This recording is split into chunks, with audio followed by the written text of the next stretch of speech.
ప్రతిరోజు 800 టికెట్లను 9 గంటల ప్రాంతంలో సరిగ్గా 9 గంటలకు రిలీజ్ చేయటం జరుగుతుంది. మేము 1.5 నెలలుగా ఈ పథకం వాళ్ళు ప్రారంభించినప్పటి నుంచి పెద్ద ఎత్తున గోల్మాల్ జరుగుతోంది, అవినీతి జరుగుతోంది, దందా జరుగుతోంది, చాలా అపచారమే చేస్తున్నారు.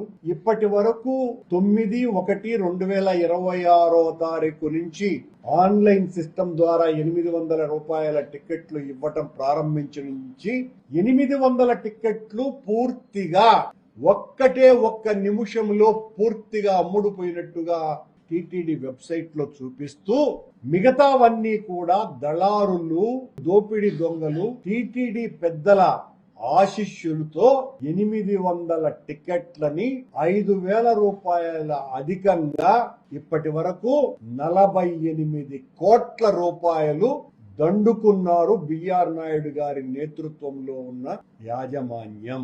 ఇందులో స్పష్టంగా పచ్చి దోపిడీ ఉంది.